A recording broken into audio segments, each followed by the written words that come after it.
Hello, and welcome to my spoken word channel. My name is Stephen Lackey, but like any other label, that name is simply a collection of letters that make sounds to convey meaning, a meaning which may have varying connotations for those who voice and or hear it.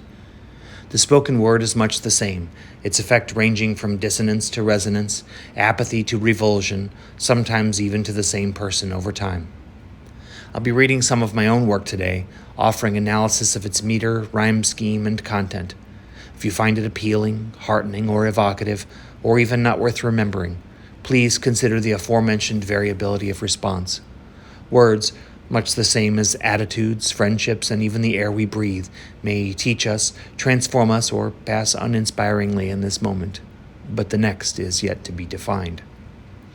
Herein are my copyrighted works, all rights reserved, but please forget the name and remember the message. Also, feel free to like, comment, share, and subscribe. Today's piece is called Seeded Wounds. I absent-mindedly swept seeds from the garden table, though I suppose I should have noted smears of wet fertilizer and scratches oozing on my palms. Numerous itches to scratch I seldom paid heed, but prickly heat and fuzzy tendrils caught my fingernails, then drew my distressed attention. Scrub, scour, scald, or scourge, the itches would not abate as deeply the wild roots fed. Green became my hand, and then inchwise my arm. I feared dissolution into the very garden I'd have tended better had I known. Through wounds I'd have tended better had I known. But consumption became least among my worries as my toes pierced the soil, my limbs matching hues of burgeoning verdure. Blood had so often seethed, my frustrations domineering in regret and cynicism. What wilds would flourish when so fueled? But there would be no growth save what emerged from me, and that was lesson in itself. Through even concerns of what my wounds would breed, the seeds had not gouged me, nor had they fed on the cause, and they would grow as allowed, untended even, and hungry, and make what they could of me. There would be no thorns unless I fostered them.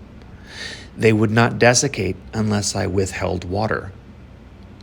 Despite fear that they would grow, stronger as I reached, deeper as tended and toiled, greener as I came alive, until no longer wounds could define, for I am my cultivated efforts. I am garden and gardener.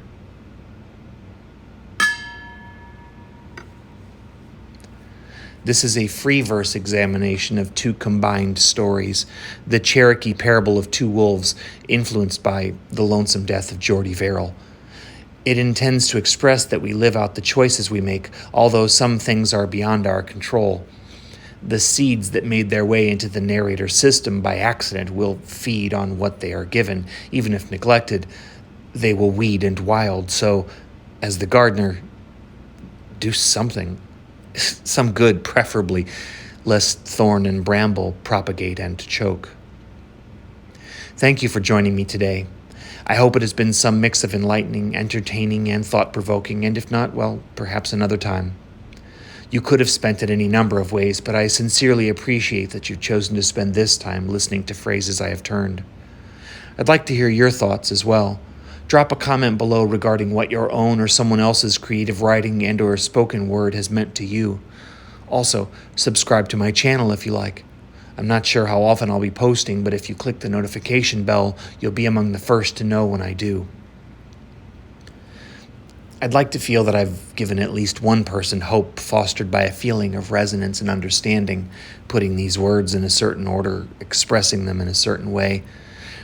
If your eyes and heart are open and feeling because of them, the words are yours now. Such small things can make a difference. Your voice can also make a difference. Share it. Start today. Embody the strength. Be heard.